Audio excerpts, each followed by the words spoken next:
Good morning. This is John. It's August 16th, 2026, and we're going to do a quick run through of the surf report and kind of what's going on behind the scenes. There's a lot of data being displayed and a lot of options, so we just want to give users a little bit of understanding kind of what's going on and how everything works. So first thing we're going to do is we're going to go to check surf. You can also use the find surf. Go ahead and use the find surf. It's a little bit more fun. So we'll pull that up. It'll pull up the global map. You want to make sure you have your filters set. We're going to go to today, and then we're going to pull back, and we're going to say, okay, hey, I want to go and surf. We know there's a swell on the west coast, so we'll go there. So it's a little bit more interesting. So we'll go down here. We'll say we want to go to Oceanside Pier. We'll click that. It's doing a scan right now. It just scanned that area for today, and it gives you all the scores and basic conditions for the different sites. So you can select from those directly. I just clicked on Oceanside Pier, and so it prepares a surf report for Oceanside Pier, and then here you have the readout for the week. We're going to go ahead and get into the full report. You can, by the way, you can turn right now we have a hurricane off the coast here. We can turn that stuff off if you want. So you have different swell path, hurricane path, all that kind of stuff. So we'll go ahead and turn that back on. We're going to the full surf report for Oceanside Pier. All right, so this is what it looks like when it comes up, and you're like, oh my God, that's a lot of information. What does everything do? So basically, here's how it works. All right, you got your location. You have a wayfinder option. The wayfinder is a fun option. You can go in there and set your GPS coordinates and a bunch of conditions to find surf near you. That's just another, it's kind of like the find surf. It's just a different interface for doing it, and it takes into account your driving distance and how long the conditions are going to hold. So you don't waste your time driving out there. So there is some logic on behind that. And then today you have your different drop down for forecasted days and the day. There's a little weather indicator. The percentage is a confidence indicator. The further you go out, the less confident it is. That's normal. I don't care if you're on Surfline, Surf Forecast, Magic Seaweed, whatever the case is. Confidence is going to drop going out. And a lot of times they don't tell you that. Sometimes they do, but anyway, you've got reports, so there's some links to some of the other resources. SurfCraft never claims to be absolutely dead on. So when you're serious and you're out there on the planning a trip to go surf, definitely want to check other sources as well. Here you have a feature you can drop down. There's some surf parks in there that are have a little bit of information and pricing and links and so forth. So you can look at that. Oceanside Harbor. That's just confirmation. On the second line here, again, you get the readout. Here you have a report. That's a quick report summary for the day. This is HTML, so you can scan down through this. If you had something you wanted to display this on a board or a screen somewhere in a shop or something like that, you could just have that up live. That runs on a different tab there. And then coming across here, again, confirming the day, your longitude, latitude, selected time. This is important that you understand that your selected time is 6 a.m. So it's looking at 6 a.m. over here. And that is what it's reporting. So if you look at the conditions in that card and you look at the conditions on this line, they match. But you also have a day summary here. And so when you're talking about today, there's some averaging going on. So the average for the day may be different than what the selected time is. So just make sure you understand that so that you don't get confused when you're looking at bars in different places. You always want to make sure that the data that you're looking at, for instance, hour of the day, if I select that, right, we're getting different conditions through the day. So you can select it here, or you can select it with the slider as well. So just be aware that you're watching that hour and the conditions. Otherwise, you're going to be thinking, why does it say that there and it says that down there? That it doesn't make sense. So you got to make sure you track that and understand. Other thing here, in terms of the data that's getting pulled in, there's a big difference between swell and estimated face height. So be aware that as when you look at that swell information, that's raw data coming in. So I created the hover tips there to let you know that kind of what's going on with that. This comes in from the worldwide or the wave model and NOAA, ECMWF, and some of the other stuff. I'm not going to explain what all those are. Just be aware that that is a model reading. That's not me. That's not SurfCraft. That's just what's coming in. That's what all the other surf sites reach out to. That's the baseline data before any tailoring is done for the particular break and the swell doorway and all that kind of stuff. All that information has to be tailored in. So it starts out with the raw data, which comes from the grids that are sampled by the models. And then it's up to Surfline, Surf Forecast, or SurfCraft, behind the scene tweaking, so to say, for the reef, swell doorway, and all that kind of stuff that ends up generating these bars here. So this is before the tweaking, and this is after the tweaking, doing the math for calculating wave height, wave face height, and everything else. But as you see, each card pops up. It has all the wind direction, surface texture, swell alignment, organization, and tide, and all that kind of stuff. So that's where a lot of the scoring starts happening. So we take the basic model data and then we calculate that into the estimated wave height based on all those different factors. So just be aware there's a lot of math and stuff going on behind the scenes to come up with that.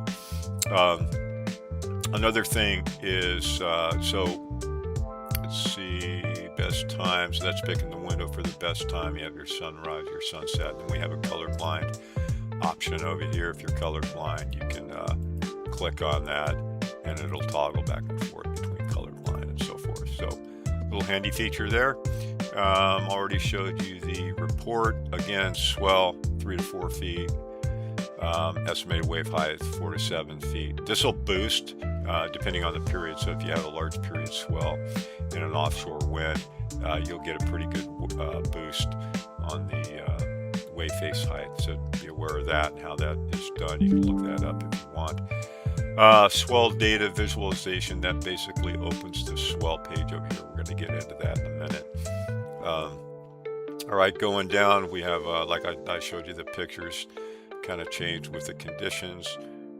Again, 6 a.m. we have the basic report for 6 a.m. that changes. I already showed you that. Notice the swell, wind swell radar down here also coincides with the day. So you'll see, you can just kind of run through the day and see what's going on. Have that colorblind thing down there as well if you forget it. Then we have a little bit of logic in terms of how the scoring occurs, what's applied to the different model measurements that are coming in, and how those are scored there. It's all open. I'm not hiding any of the, what's going on behind the scenes. I think that's important for people to understand kind of how this is all done.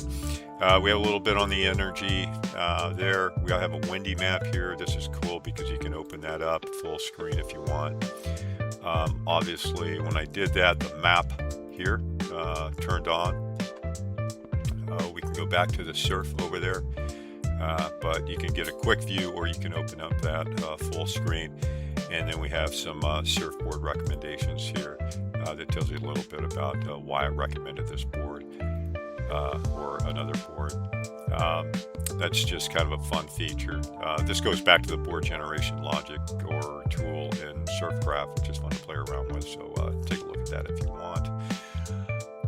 Yeah, so anyway, on the screen here, we have the options on the left that control the views. You can play with that. Depending on what you have selected over here, you can go into displaying things at the same time. It's a lot of data for one screen, so that's why I did this. You can display different things depending on your desire.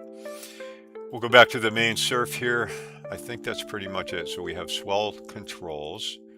We have options for looking at data. So we'll start out on the options. So there's the main report. Hourly is a breakdown of all the contributors for the conditions for the day. The swell,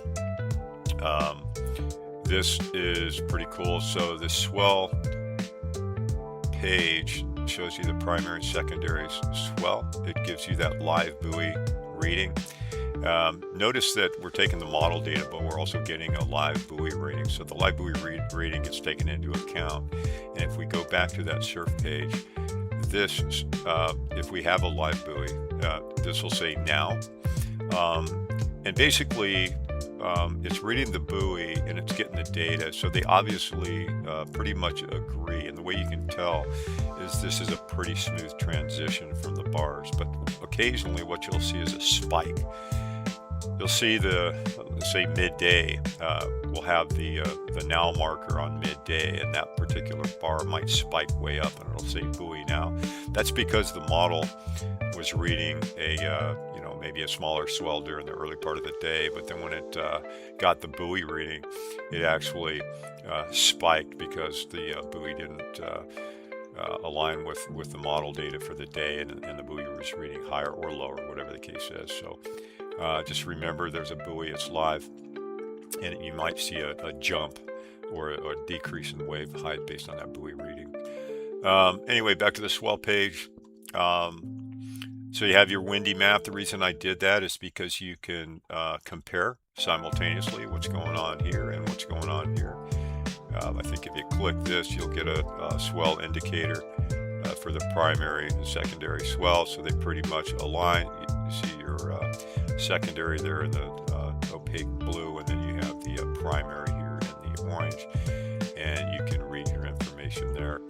You can also turn these labels off, just so you know. We'll scroll up on this one. You have your, by the way, if you go here, you can move this whole entire data set around. And then you just click it, and it goes back to the location, so you can kind of play with that. You can move it up the coast and kind of see how that might affect different areas. That's why I put that there. Anyway, you can shrink the legend, get that stuff out of your way. You can turn on the wind. We'll get rid of that. You can turn on the wrap, wind, and different things to show. By the way, you have some island blocking features in here as well. Wind, sea, secondary. Blocking is for the island. So here, San Nicolas Island, shadow, you get 56% blocking from that. Anyway, so a lot of stuff going on, a lot of stuff taken into account and calculated into that surf break to include the blocking on the channel islands. All right, moving on. So we have the, there's probably stuff I didn't even go over, but anyway, this is supposed to be a quick video. All right, we have the wind and swell. So it says wind, but you do have swell analysis going on in here as well. You have the WW3 model data, and then you have the, I think this one has the buoy data right there. 49 minutes ago, 4.3 feet, 4.1 feet, so they're pretty close. And that's why you're not seeing the spike here from the morning until now. It's because those models, like I said, they're pretty close together. So again, a lot of information to compare. That's for your benefit, so you don't waste your time going someplace that may not be the greatest, or where reports are conflicting.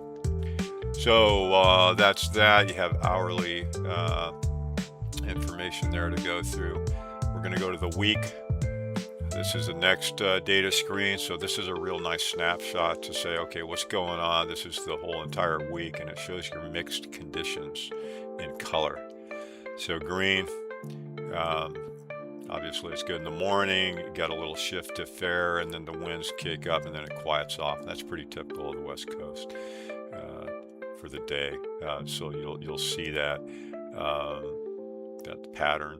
Some areas, like if I go to Tahiti, it'll probably be like green all day. We can do that. You can actually switch locations on the fly if you want. So I'll go to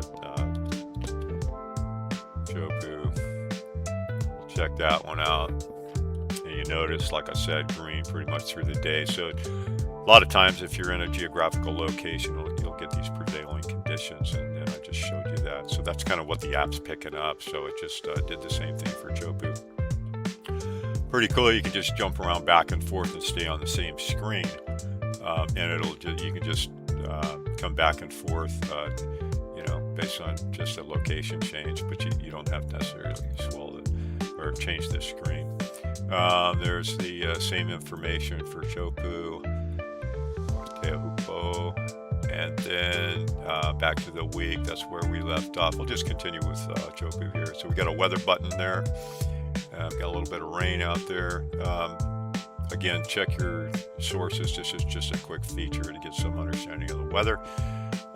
Tide, we will switch back. So if if you see here world tides are used, if I go back to a US location, we'll just do Doheny.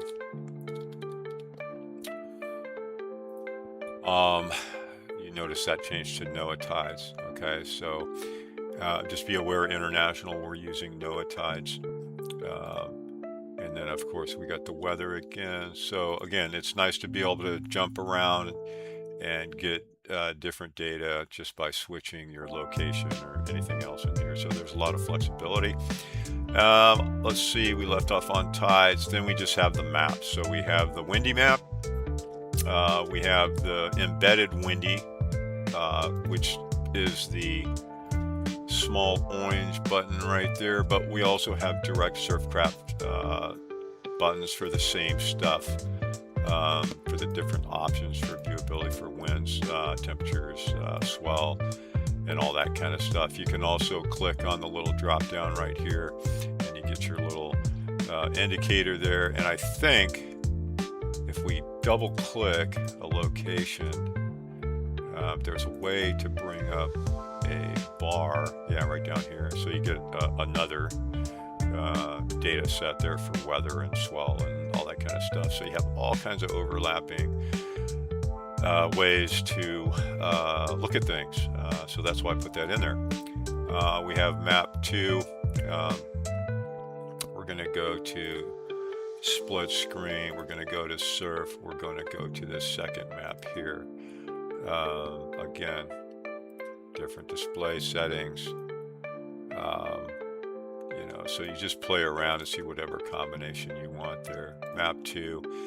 I think I showed map 1 already, all this stuff in there. Yeah, map 2 is just topo, street, satellite, and that's just for planning. If you want to go down there and say, hey, can I hike down to this place? You can go to topo and say, nope, looks like there's a cliff there, or whatever, or hey, I want to drive there and I want to look at the streets and whatever. So anyway, lots of information. So there you go. That's pretty much a run through of SurfCraft. And before I leave, a couple of real quick things. You can go through the Find Surf. We showed you that. We have the board workshop, generate board. You can check on how to generate a surfboard spec for yourself based on an interview. There's 2 ways to do that there. We have different resources, how it works, so questions, all kinds of stuff in there. You can create an account. I'm signed in right now. There is a board cave option. If I go to that, I think I can go to that right here since I'm signed in, and it shows different boards and so forth that I've already created, and I can do different things to analyze my board. I think we don't want to get too deep into this because it's a whole video by itself, so we won't do that. But it's definitely cool and fun to play with. Surf check, I showed you that. My weather is any location in the United States, not just surf breaks. But if you go to a location and you want to check your surf, there's a little check surf option there. So it'll take you to, if you got a surf break nearby, it'll take you to that break. If not, it'll just bring up the surf check option. We have that. And then lastly, we have the alert. If you set this up with the settings right there, you can put your search radius in there and your conditions, and if you get a break firing in your based on the settings in here, you'll get a little alert here. That'll run on your phone, and you'll get a little chime that says, hey, you got some surf, check it out. So there you go. That's it. Hope you enjoyed that. Like I said, there's a lot of data in there, but hopefully that helped. Make sure you check your other sources. This isn't the only place SurfCraft can be wrong, but there's other options out there. Just make sure you check them before you dedicate a trip or whatever the case is. So there you go. I'm John, the app developer. I hope that helped. Be safe, and we'll see you in the next video.